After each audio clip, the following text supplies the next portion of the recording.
important. I'm Rick Stockberger, President and CEO of BRITE Energy Innovators. Welcome to the Voltage Valley, as we like to refer to it as. Thanks to everybody that's here from out of town. Thanks to the media for being here, and we're really, really excited to host this Green Energy Ohio EV Tour. It's just unbelievably important, I think, for the future of our economy, for the future of jobs that are going to be created here in the Mahoning Valley, and honestly for the goodness of society, that we can grow great jobs right here in the Mahoning Valley. And some of the people behind me are some of the people that are doing the most important work when it comes to workforce and creating these jobs of the future. So really, really excited to have you all here. We'll do about an hour-long moderated panel with the folks behind me.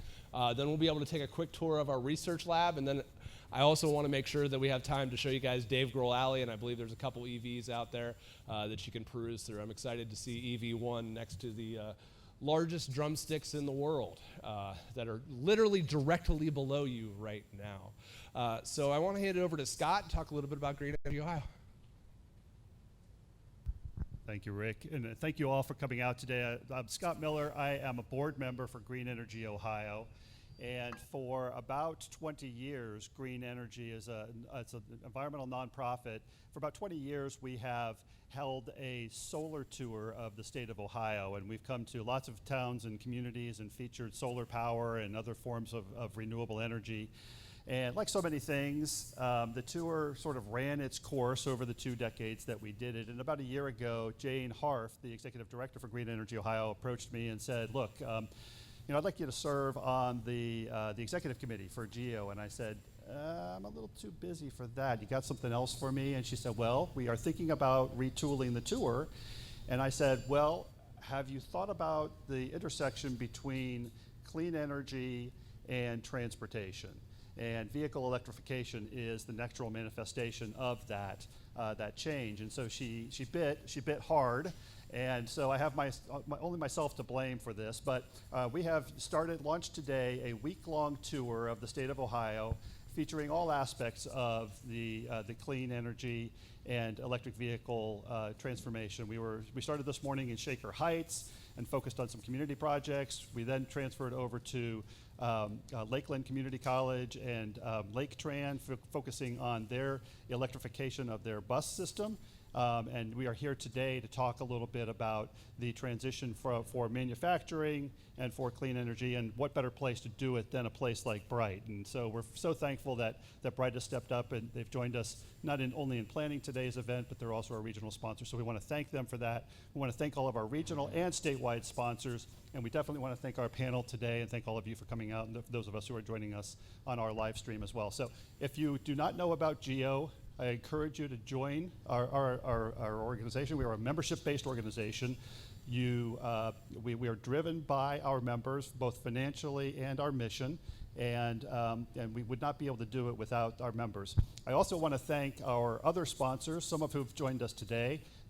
We would not have been able to pull off today without our Drive Electric regional chapters, and we're very glad to have Mariah Williams from Drive Electric Central Ohio, and also Marie McConnell from Clean Fuels Ohio, who's joined us today. They've come all the way from Columbus. So thank you all for your time and your energy and your drive and your passion, and we're really looking forward to a great session today.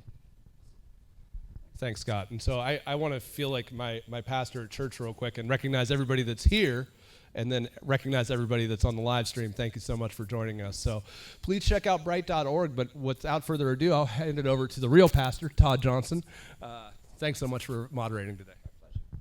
Good afternoon, and welcome in person and online to the BRITE Energy Innovators and Green Energy Ohio, presenting the electric vehicles and the workforce of the future. This discussion is near and dear to my heart. I'm a certified nerd, plus the pastor of a historic church, the Second Baptist Church, 105 years old this year, that was built on the back of the steel industry, the car industry, and the families that were built up and grown through that era.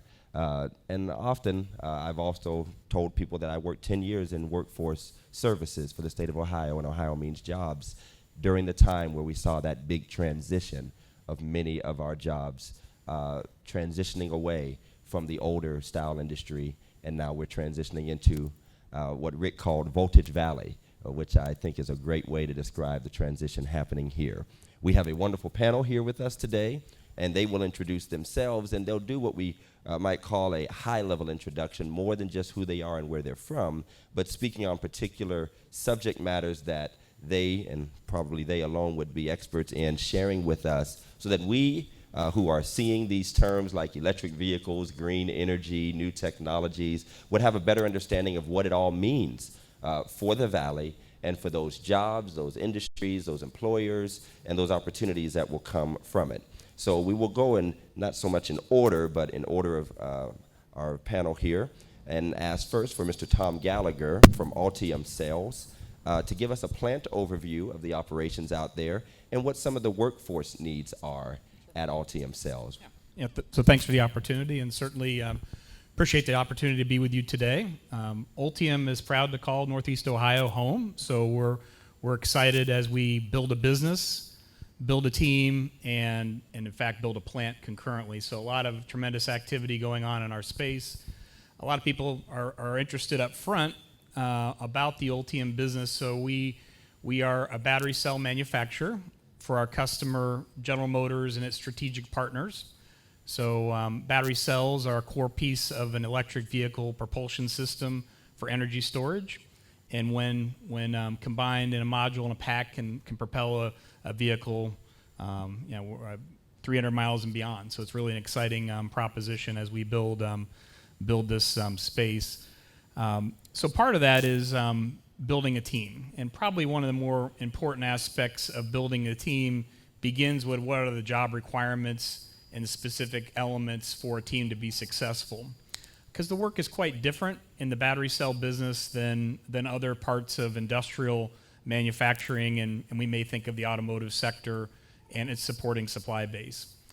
In the battery cell business, we've taken a look and stepped back and looking at the competencies and the key roles, responsibilities, and the breakdown of the organization, and partnering closely with Youngstown State University and also the Community College of the Eastern Gateway Community College. We've really looked for opportunities to partner and look for skills building, as well as working to identify the key responsibilities and what will ensure people to be successful as they join our business. So we appreciate those partnerships. They've and really, when you step back and look at the job responsibilities, why I say they're different, they're technically focused in the battery cell business because it begins with a chemistry process as we begin mixing and handling raw materials. That is really working to a specific recipe. So the attributes there are really following work instructions, being able to measure certain STEM skills for success, and all are very, very important. And all of that supports critical reasoning and driving and building a responsible workforce in the electrode process. As we move to cell assembly, there's much higher levels of automation. So material movement and handling and the assembly of the cell really is through automation to ensure maintaining an environment that is free of debris and ensures a properly operating battery cell. And so the use of technology is really around building that process. So we're looking for team members that can interface with our PLC equipment, all the forms of automation, troubleshooting, and handling the responsibilities associated with that. So really, when you look at the work activities, they tend to be very much focused with building an understanding of the process, being able to apply that critical reasoning, and then overcoming and troubleshooting aspects. So we're beginning to share the story of our work activity through both virtual career fairs as well as in-person career fairs. And it's an opportunity to really tell our story where the career opportunities exist, because there's excitement about the jobs, but I think it's important that those in the communities know more about what's involved, and so we're sharing an opportunity to share some experiences.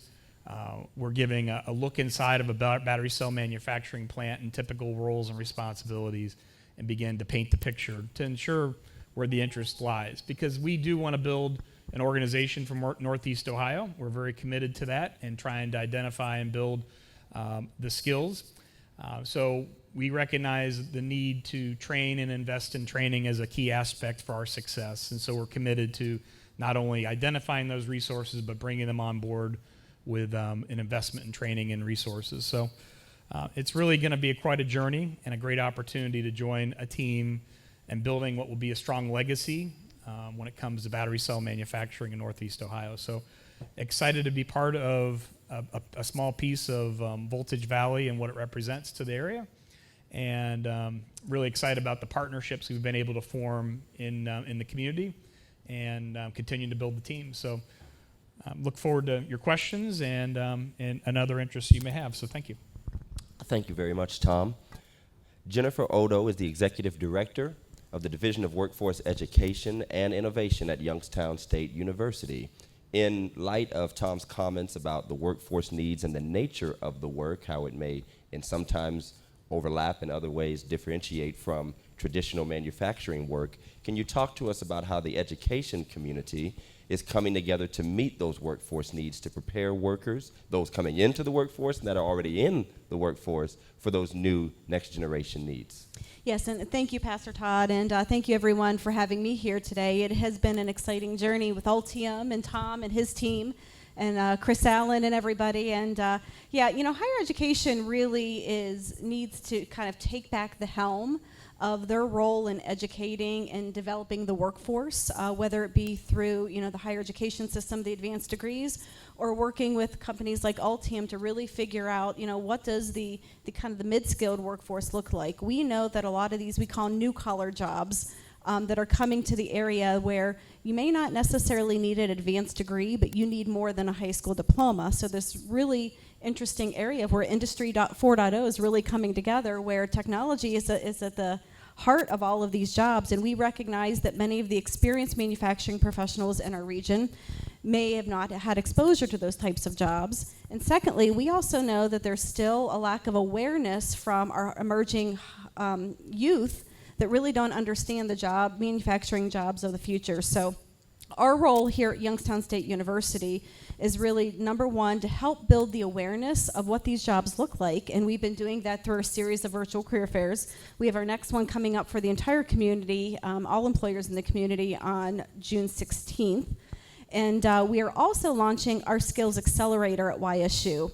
And why I'm so excited about this, because we realize that for many in our community, they need the ability to stack on industry-level credentials, whether it be somebody in your degree program who's going to Ultium, or maybe it's somebody in our community who just needs a place to start. So creating these stack and start programs using industry credentials, apprenticeship, pre-apprenticeship, will be really essential to really help get our workforce in just here in the region, but even attracting more workforce into the community.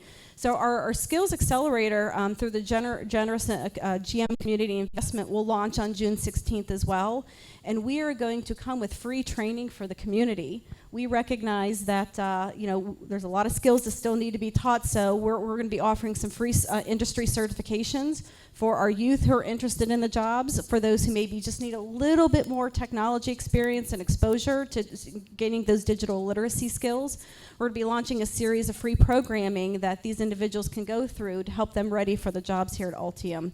So, and it's not just, though, about the region. We recognize with Ultium Cells, with Lordstown Motors, and the awesome ecosystem here in the region and within Ohio, that we have an opportunity to seize the moment. We know that there is an industry that is emerging here. It's one of the hottest industries, bringing a lot of, you know, thousands of jobs. And so it's going to be really important for us to seize this moment, not just with regional capacity, but with national reach. And through a recent Department of Energy grant that we were just given, Youngstown State University is going to be partnering with Oak Ridge National Labs, BRITE Energy Innovators, to conduct both a regional workshop with all the energy storage ecosystem to really get underneath where the R&D efforts are heading and what are the skills that are needed for the workforce. Concurrently, they've asked us to conduct a national study. And our ultimate goal with this work from the Department of Energy is that we can show the strength of Ohio, we can show the strength of Voltage Valley to be able to position ourselves to put in a national training and innovation center to serve our community, to serve our region, but most importantly, to show the world that we are Voltage Valley. Thank you so much, Jennifer, and thank you for speaking to the opportunities that YSU, and I'm sure other educational providers are going to be giving for our youth. That means a lot to us. Dave Bush Jr. represents IBEW, International Brotherhood of Electrical Workers. We know that unions have been the background and the backbone, I should say, of manufacturing and all types of skilled trades and employees in this valley for many, many years. I am hoping to get a union started for pastors, so maybe we can get some more vacation or something. I'll talk to you after about that. But he's going to talk with us about unions' role in the workforce and the role to play in this transition to clean energy and to new industry. All right, thank you. The union in the IBEW has a large history in this valley, even from when we were working on the steel mills, working at GM, and the IBEW is extremely excited to be part of this new transition to green energy. Our training and apprenticeship has many different classes in energy storage, energy management, wind turbine, and solar cells.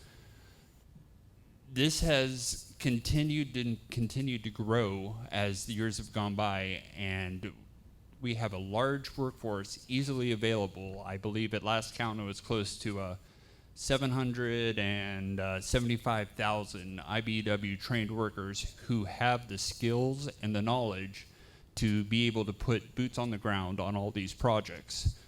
The IBEW is extremely proud of the fact that we're at the leading edge of the industry, and let's see, what else here? Sorry. We're continually accepting new people to bring into this, and just like Mr. Gallagher was talking about how there's a lot of automation in the battery matrix. Well, that means a lot of robots have to be installed. And these robots have very, very fine tolerances. You can't mess up too much. And after 5 years of apprenticeship, these IBEW electricians definitely know how to read a tape measure and a micrometer, and we could install these things correctly the first time. Because once you start a production line, if there's any misalignments, that could be a huge, huge process and a huge delay for these emerging industries. So thank you very much. Thank you very much, Dave. Last but not least, Sarah Bayarko is the Chief Operating Officer of the Youngstown Warren Regional Chamber, representing a wide swath of businesses and organizations across the valley. And she's going to speak to us in her high-level introduction about the EV supply chain and the market recap, what it all means when it all comes together, and would you give us some take on that? Sure. Thank you, Pastor Todd. I appreciate the introduction. As the pastor mentioned, I oversee operations at our organization and also the economic development activity for the 2 counties of Mahoning and Trumbull. More specifically, we work on the retention and expansion of companies that are already in our market, as well as the attraction of new investment to the valley. We are a private nonprofit organization, a membership-based organization that is the designated county partner for Team NEO as well as Jobs Ohio, in the fact that we manage a database of available properties that are around actually nearly 200 individual properties on the commercial and industrial side. As you can imagine, many of the companies that we work with are looking to identify locations to go. Some of the economic development services that we work with on a general basis include that site selection and identifying properties, as well as customized research. So individual companies are making decisions based on very specific things. As well, we are often putting together packages of demographics about a community or businesses in general within their industry and other growth that might development, so that automatically means introductions to folks like Jennifer at YSU or Eastern Gateway and other entities. And we also may include availability of actual workers within industries, as well as transportation on a public sense and industry wage information. But today we're going to talk a little bit about the supply chain. So over the past few years, as the EV industry has come into our market, it certainly is something that's new and unique to all of us that are already here. We have had the opportunity to work with Tom and his team at Ultium, as well as Lordstown Motors and other potential suppliers, in supporting them in a whole variety of ways. Some of the things we have already talked about around workforce or possibly utilities, transportation with regard to access to sites, as well as the supply chain that might be here and complementary to them. The closer those suppliers are, the less costly that process becomes for everyone involved within the industry. And I'll give you just an example of the eye-opener for us. When we first started working with Lordstown Motors, coming to the market, and we hosted a procurement event for them, which is not unique to our organization. We host procurement events for all the companies, or at least offer that service to all companies coming to our market, and if they'd like to take us up on it, that's great. When we started working on this, we knew it was going to look a little bit different, just simply because of the fact that there was a limited number of existing suppliers in our market, if any. So ultimately, those two events ended up having attendance of over 800 individuals from 600 companies, Ohio and 19 other states, as well as 3 other countries.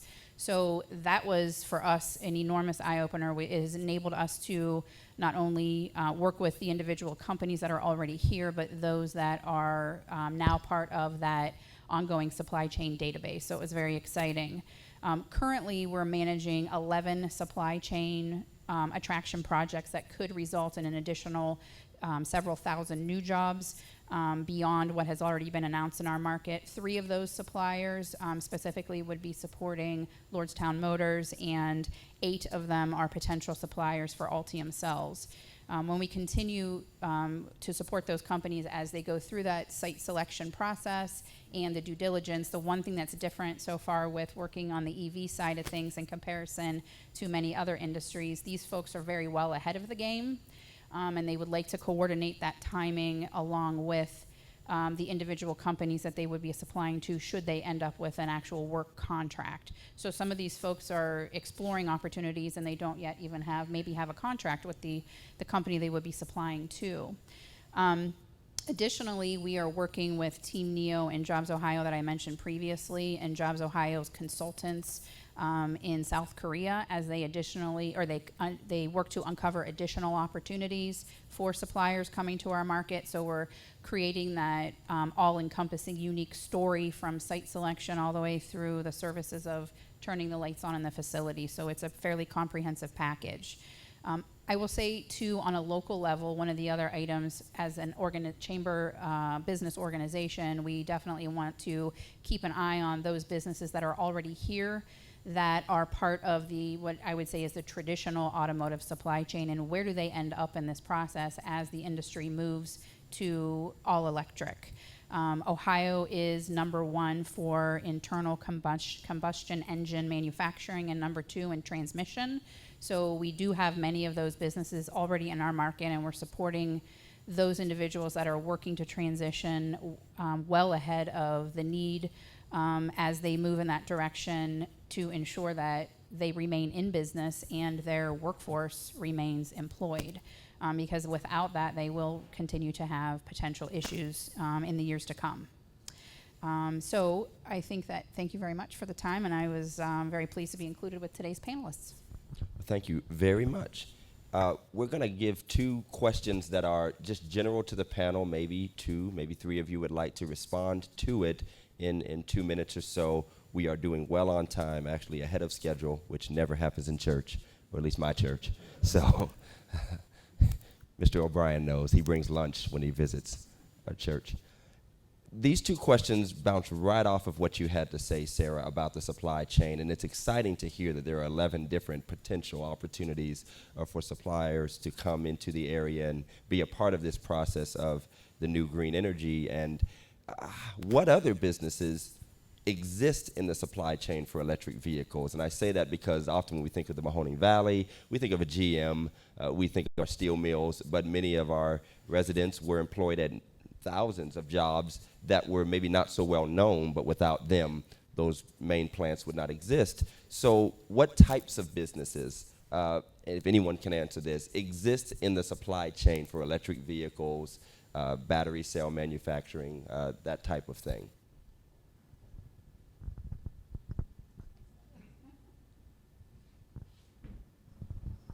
Yeah, so I'll give some perspective. And of course, my work's been most recently in the battery cell manufacturing space. So we'll speak to that first, and then generally in the EV space. But it really comes down to the refined raw materials, which are the highest value, largest dollar contributors. To localize those in North America, there's a strong logistics supply chain, which is the same as logistics, but really trying to bring that synergy into the country.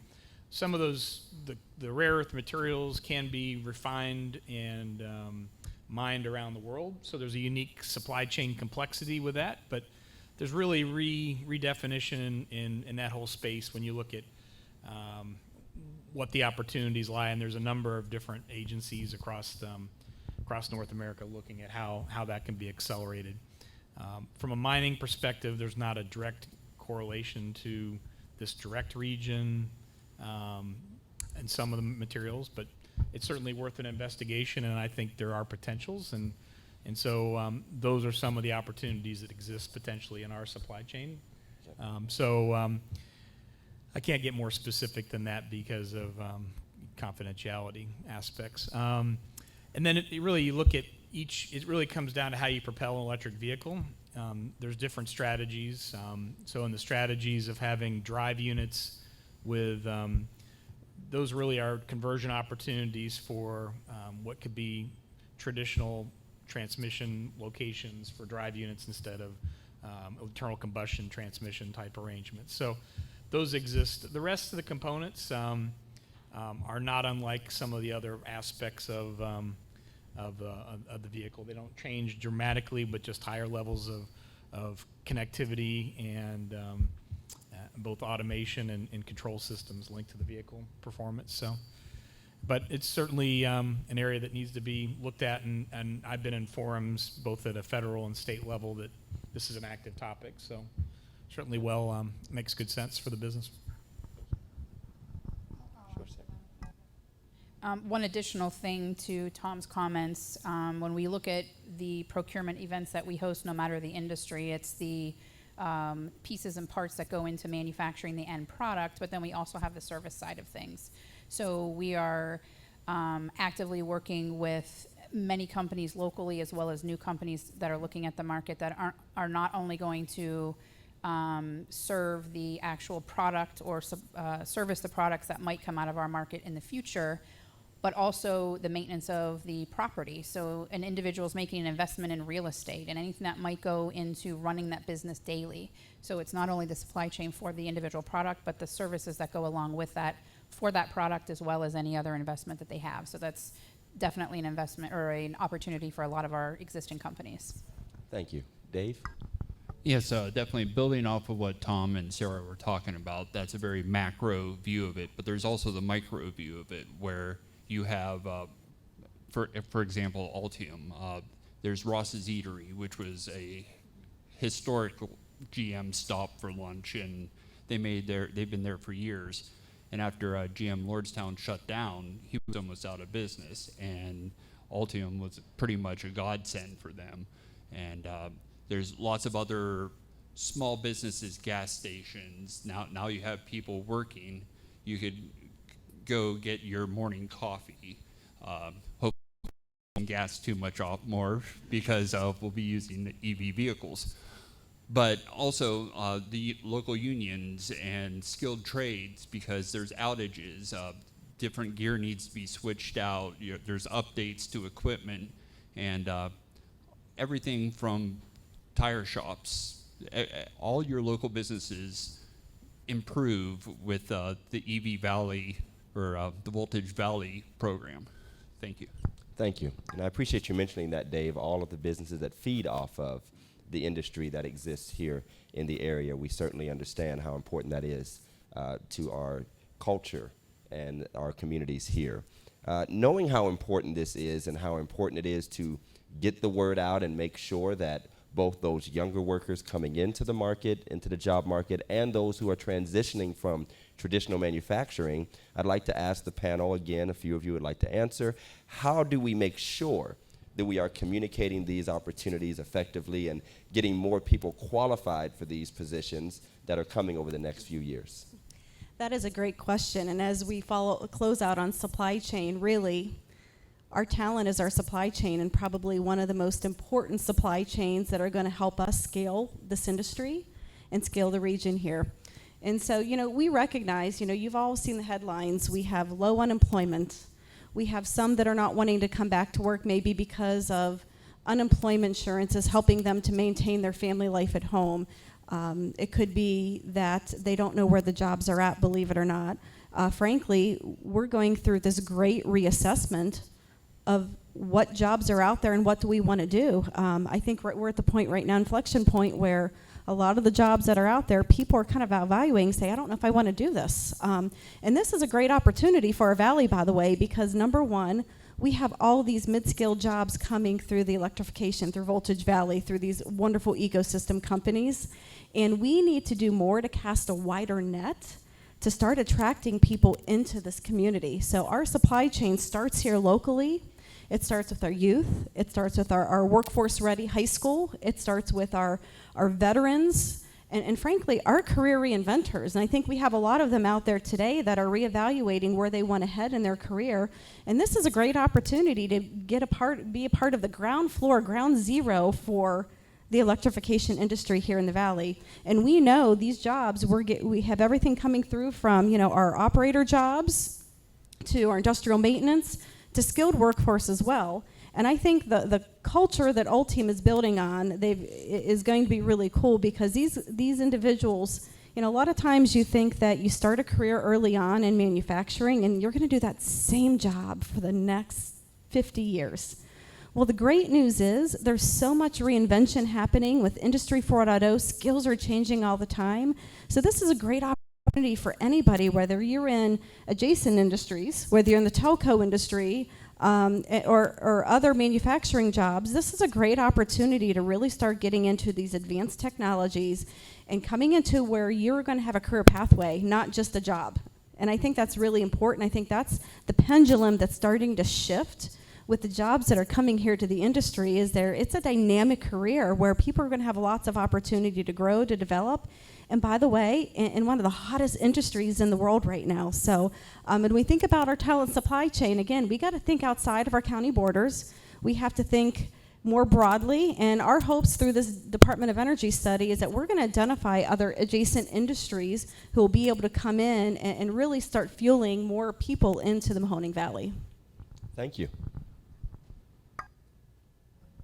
Yeah, just build on a few of those comments. So certainly support all that approach and think it makes a great deal of sense. And from an employer perspective, we have a responsibility to educate the community about our job and career opportunities and position potential workforce to know more about what we do, where they can contribute, where their skills are transferable, where they need to reskill, and then provide them the tools and means to do that. And so we're excited about that opportunity. So we plan to take that messaging to high schools. We plan to take that messaging into colleges as well as universities. And it's really about just creating a knowledge within the workforce that we held a career fair. It was a live career fair in addition to the virtual career fair, and 500 people showed up in a course of 5 hours. And we didn't conduct a single interview. It was all about, we wanted to educate you about our business. People have expressed interest. You need to know more about who we are and what we stand for. And half of that was about culture. It's more about, because I think a lot of people have some reservation. Do I really want to enter into a manufacturing career when there's been a history that has not been favorable for my family or my loved ones? So we need to really reinvent ourselves and be part of that solution. And so we're planning, as Jennifer said, it's an opportunity for a career opportunity, not a job opportunity. So we see that as really a tremendous opportunity in trying to remake ourselves and position ourselves for the potential of the workforce.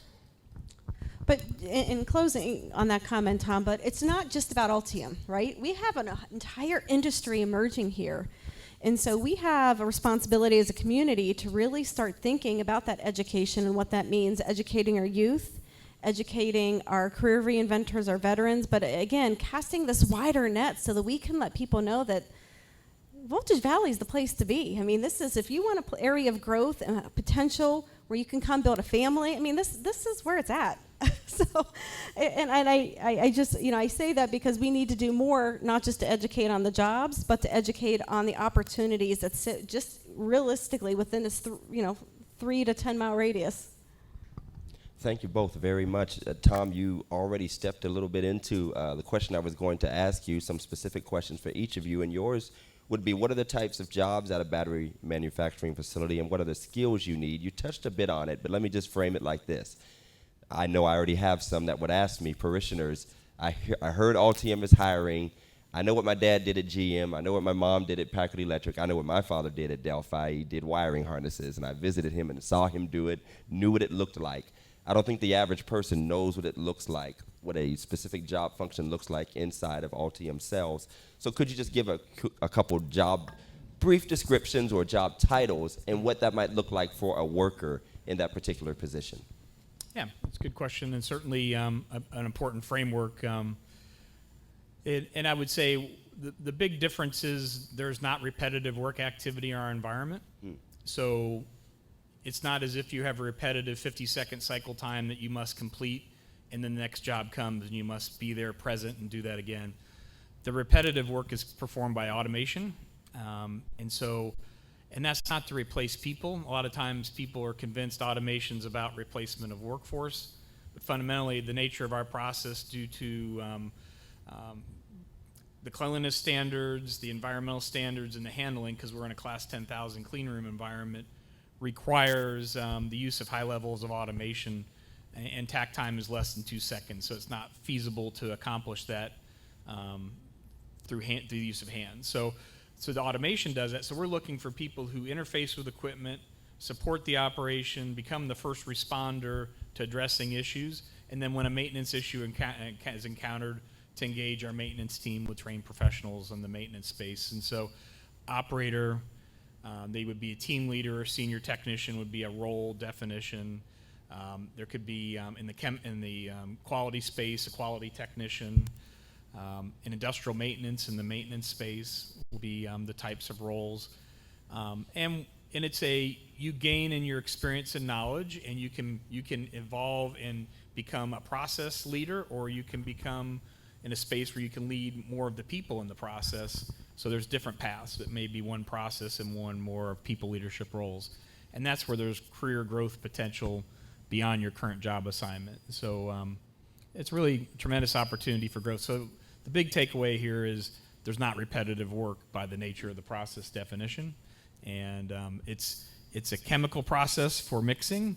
It's in the assembly process. It's more of like high-speed automation that might look like a chip factory for making microchips at high speed. So it's rather unique in its in definition, and I think it's a well-lit, air-conditioned, tempered environment that's clean. So it offers that also. It's an environment where it's safe and clean and good to work in. So. Well, thank you for that. I appreciate that. Mr. Bush, skilled trades is an excellent path. Many families have built themselves up to a great place in life, but we're also seeing a drop-off. I know quite a few older gentlemen who've retired from skilled trades in the minority community, and they're not seeing new faces jump into that. And we're trying, but how can we get young people, how can we get our communities more excited about skilled trades and aware of what it involves, even the pay, to know the comfort of the living that they can achieve? How can we do that? Probably one of the best ways for us to do that is to reach out to the younger kids in high school and in the VOTEC trade schools, because the VOTEC trade schools are offering electrical, plumbing, all these other programs. And what we need to get across to these kids and young adults is this is a career also. When I started my career, I was a short order line cook, and I didn't have much of a future. And I met my wife, God bless that woman. She said that if we want to go on, you have to straighten up a little. And I did. I ended up getting into the union. Now I have a pension. I have health and welfare. For the rest of my life, I know that my family will be taken care of. It's exciting, emerging technologies that you'll never get bored with what you do. I've been in the trade for close to 18 years, and every month I hear about a new material, a new technology that I can't wait to get my hands on. And it's exciting. If you like science, if you like math, if you like building things with your hands, the skilled trades are the way to go. Now, I'm personally biased towards an electrician, but there's other things too. Iron workers, all these buildings need to be built. The fitters and plumbers, you need water, you need hydraulics, you need air. So there's definitely different courses you could go. And now that we're starting to get more business in the Valley, we're able to supplement the increased numbers, which in the past we haven't been able to because there's been no work. Gotcha. What's the coolest project an electrician gets to do? Well, that's per electrician, it's different. My coolest one probably was about 2 years ago. I was out in Illinois by Lincoln, and I was installing wind turbines. And so I actually got to see the sun rise from 300 feet up in the air. I was on top of the nacelle, and I was able to see the wind blowing, a storm coming in from 3 counties away. It's things like that. I've seen Minot, North Dakota in the middle of February. Negative 56 is not fun. But on the other hand, I've also been down in Louisiana in August, and 120 is not fun. You get to go all over the world, all over the United States. You get to meet great people. It's an excellent lifestyle, and the younger you could get in, the bigger your pension could be. That's wonderful. Thank you so much, Dave. Jennifer, you talked about the opportunities that are being offered by Youngstown State University. For the average parent, pastor, community leader, or organization, or principal, what's some of the first steps or first contact you would recommend for a person looking to get involved in an educational opportunity specific to EV industry? Well, we've created an employability framework at Youngstown State University, and that employability framework we recognize that starts with helping those who are trying to battle through barriers get some of the life skills that they need to be able to be workforce ready, whether they're coming out of incarceration, whether they're coming out of any type of underrepresented population. We recognize that making sure they can get their driver's license, those types of things. So we are partnering with organizations like Flying High and libraries and others who can really help these individuals get through that first leg of that framework, if you will.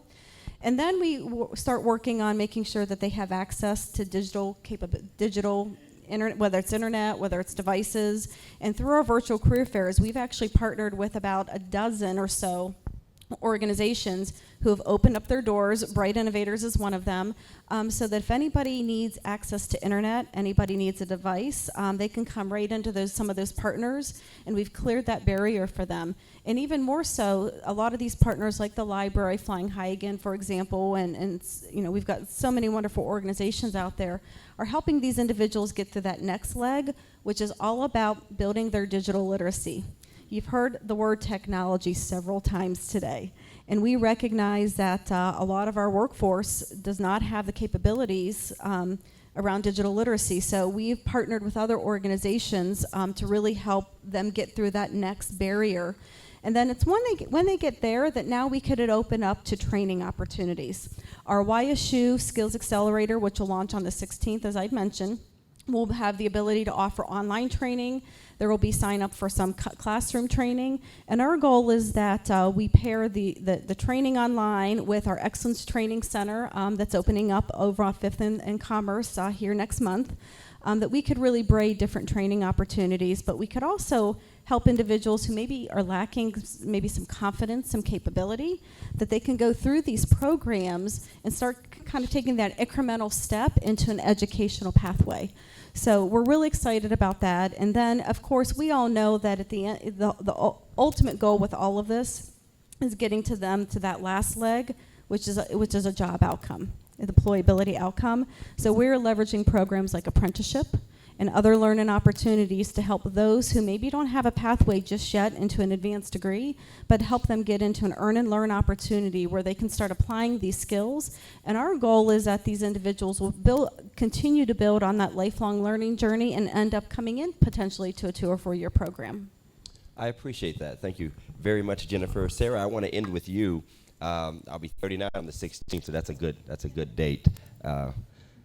But my entire life here, I guess I could honestly describe it as a culture of decline in the valley, because I was born around the time the steel mills started closing and things were basically on a decline. And quite frankly, that's probably affected the mentality and the outlook and even the verbiage and the way we talk about the valley. We talk more about what we've lost as opposed to what opportunities or initiatives might be a gain to us. So Sarah, with the Youngstown Regional Chamber in your role, how do we best represent our community? Maybe change our language to the rest of the world? And how do we let others know that this really is a place to be, that things are growing, that there are new initiatives and opportunities here? Okay, thank you. So I think once we get past the site selection process of a project and we can start bringing other partners in, when we look at the available properties list, as I mentioned previously, that's the first step. Sometimes we don't even, unfortunately, get to the point where we're able to have the community excitement and the community engagement. The importance of locating the most ideal property for a company is number one on the list. They also are going to look at a whole variety of other things around workforce, around ease of business, ease of coming into the market in a business-friendly community. Once all of that happens, I think you already answered it, right? We need to come together and tell our great story. All of us have been in a situation where we've heard something negative or heard folks telling the negative story on what we've lost.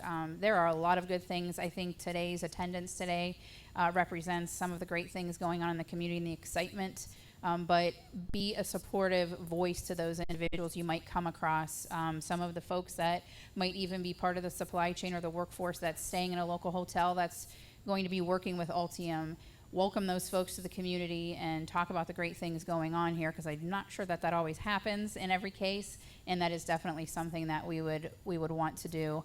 Get on board with all of the great things on social media and help to uplift your own community, so we've got more opportunities in the future.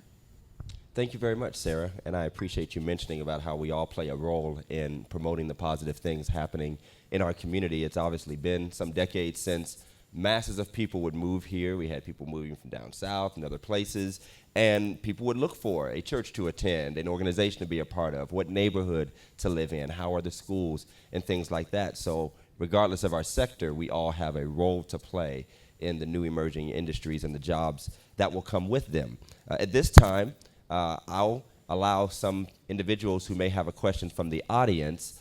We do have a Q&A section, so if you have brought a question with you and you'd like to share it, you can probably shout it out from where you are, and I'll repeat it in the microphone. That way those at home, say that again? Oh, okay, so we have a runner. Rick will be our runner. And if you have a question, just lift your hand where you are, and he'll come to you, and our panel would be happy to share their thoughts on your question.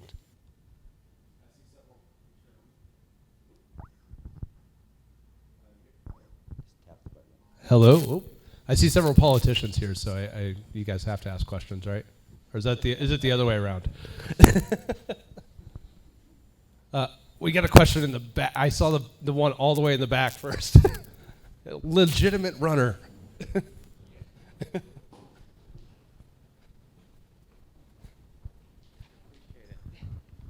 Yes, I had a quick question. How's everyone doing today? First and foremost, thank you for having us.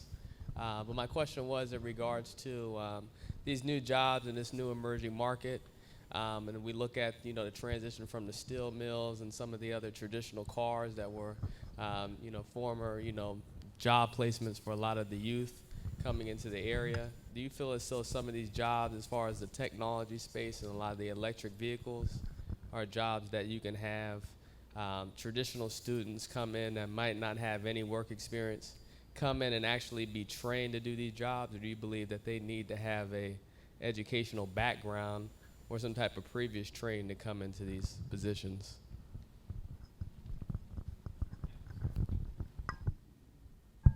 Yeah, so it's a good question, and I think it really starts with a passion and a desire to learn is really where we're beginning our process. We look for candidates who express interest in wanting to learn about career opportunities with Ultium. We're committed to invest in their learning, and whether they have a high school degree or beyond, I'm very confident with appropriate training and investment in their skills, they can advance with that desire. So we intend to set up our environment so that we can have tours to connect with the community to begin to tell our story. Even in a clean room environment, we're going to do it with use of virtual technology with cameras inside, which can connect with students for STEM activity.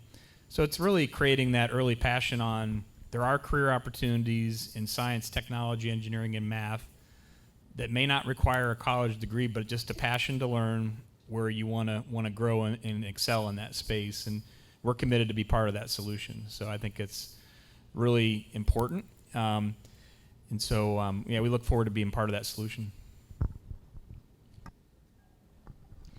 And one of the things that Youngstown State University is doing through our YSU Skills Accelerator is that we recognize that, number one, a lot of the students coming into the workforce aren't really aware of what these jobs are about. So part of our training that we're going to be offering through the accelerator is first and foremost addressing the awareness, helping to educate them, helping to build awareness of what these jobs are, the skills that are needed for these jobs, and then teach them some of the foundational skills. So our hope for those high school students who are coming into the workforce is they're going to utilize this training program as an ability to gain greater awareness of what these jobs are about. For the career reinventors or for those maybe coming from traditional manufacturing, same concept. It's really about building awareness, building education, and assessing a couple of your skills along the way to make sure that, one, you have the interest, you have the ability, and that you have that lifelong learning interest to come into a lot of these jobs.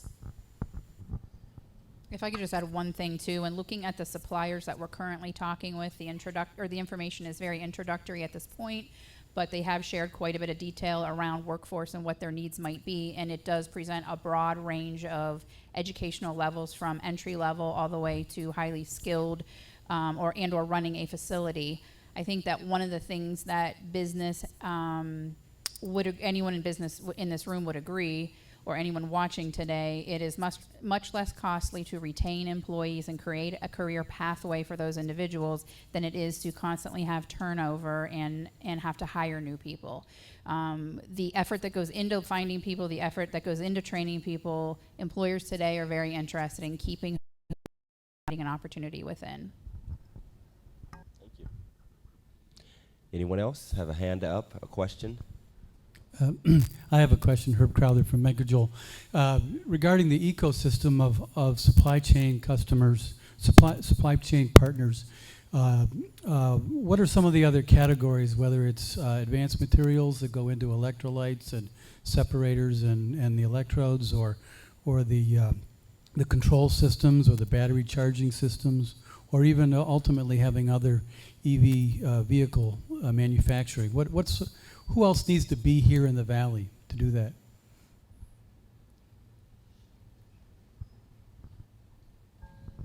Yeah, I think this messaging that's occurring in Northeast Ohio is occurring in other parts in the United States and around the world. So we're in a highly competitor or hyper-competitive environment. And so to just say, well, we have available space and a desire to want to succeed, we'll see how it goes, is not a strategy for success. We're going to really need to demonstrate an appropriate value proposition on what the community can bring. And speed to market is important because these are capitally intensive operations, and our ability to make investment and go to revenue mode as quickly as possible are critically important. And so there are many parts of the world that can do that quicker than Northeast Ohio.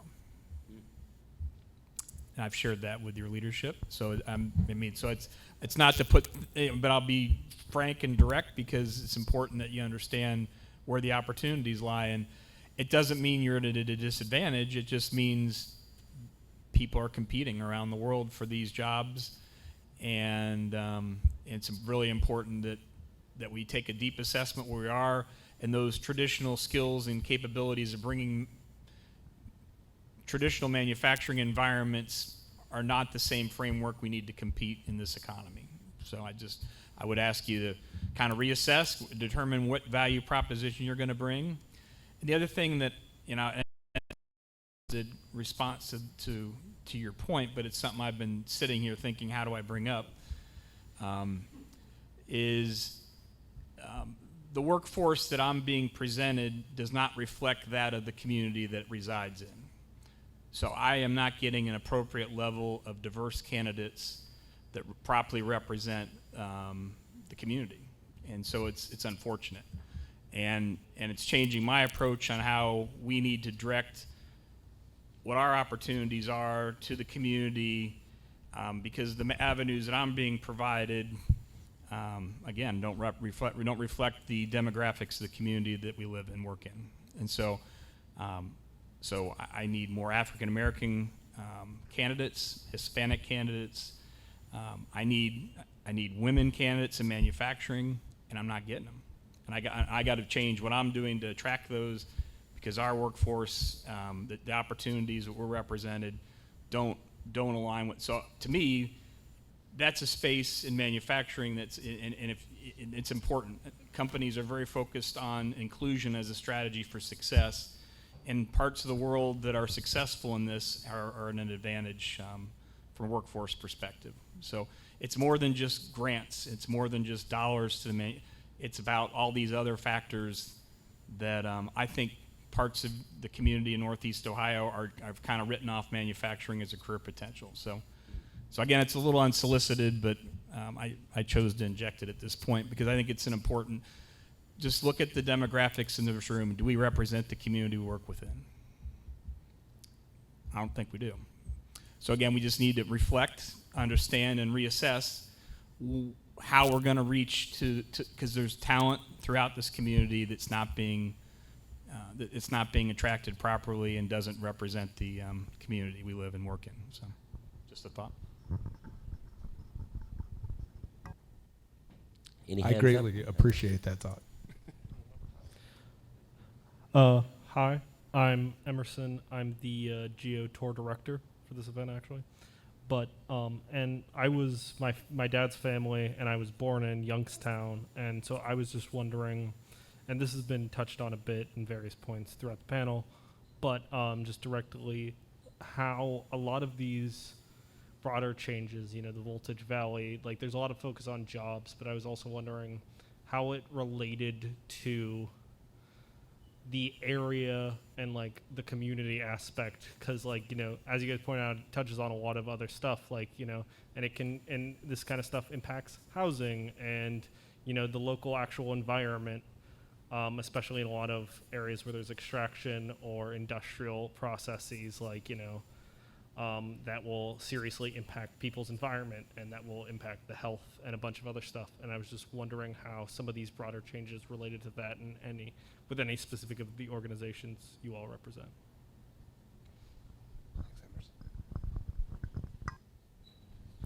Well, I can say that with some of we could all say how it is. Right now, we have a reputation as the Rust Belt. And that's a very derogatory term when we think about it. We have the opportunity to be the Voltage Valley, a shining beacon for this new and emerging technologies. When we lost some of our several key businesses in the past few decades, a lot of community organizations lost a lot of their funding and their backing. I'm a union counselor. I've taken training from the Red Cross, from a lot of other private organizations that are getting severely financially hit by not getting donations from their employees. I know I harp on this a lot, but GM Lordstown contributed significantly to the American Red Cross, and that helped out the local population quite a bit. When they disappeared, so did that money. The problems didn't disappear. So other people and other organizations had to step up and try to bridge that gap. Now that we're getting more technology, now that we're getting more businesses, there's a possibility that we could start refilling that well of finances that can help the normal people and help out with these small issues and larger issues that people have to deal with on a day-to-day basis. Thank you. Thank you very much for that, Dave, and that was so important how, again, as I mentioned in the story of our own ministry, the manufacturing, the industry helps support the families, the organizations, the donations, quite frankly, offerings in churches, donations to United Way, many of our different sports teams and all of that live off the backs of our middle class and our workers, and so these emerging industries will have a great benefit to that. Rick, we are at the 2 p.m. mark, 2:01. I had one quick question. So if you guys didn't notice, there's a bunch of talented young people in the back there. Hey guys. They look talented. I feel like they're talented. I believe they're on their first day at Altium. I was wondering if I could ask them or somebody from that group a question about what attracted them to come to Altium for their first day, and this is a job interview. No.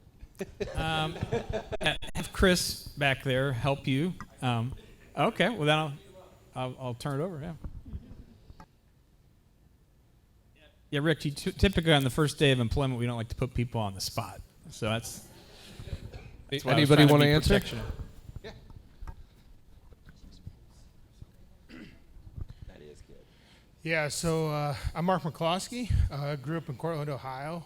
So I've been familiar with Youngstown area, Lordstown, GM, and so forth for multiple years. So I was a recent graduate from 2019 from YSU in electrical engineering, and I had to move over to Akron to find a job approximately 2 to 3 years ago. During that time, I was away from my parents, away from my family and friends. So given this opportunity of Altium Sales, I got hired, and today's my first day. Thankful for that. But I was able to move back home and start a new career in a new startup development company, being a controls engineer. So just having that opportunity to start up a new company, going on and on about career development and career advancement. I'm just thankful for the opportunity. So. Awesome. That's the stories that I don't clap for that guy, please.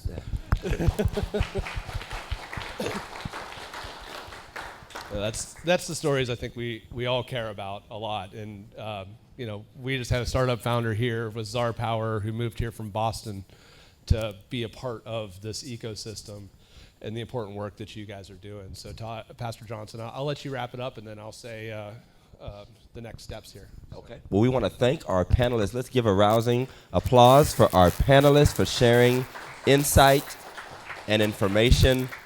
I know that I have been illuminated to some things that I did not know and understand. In my role, I'm often asked a lot, what's going on? I know you know something, and for once, I'm like, I do not know what is going on. So meeting you and hoping to build stronger bridges with you, with the community, hearing you loud and clear, Mr. Gallagher, about diversity.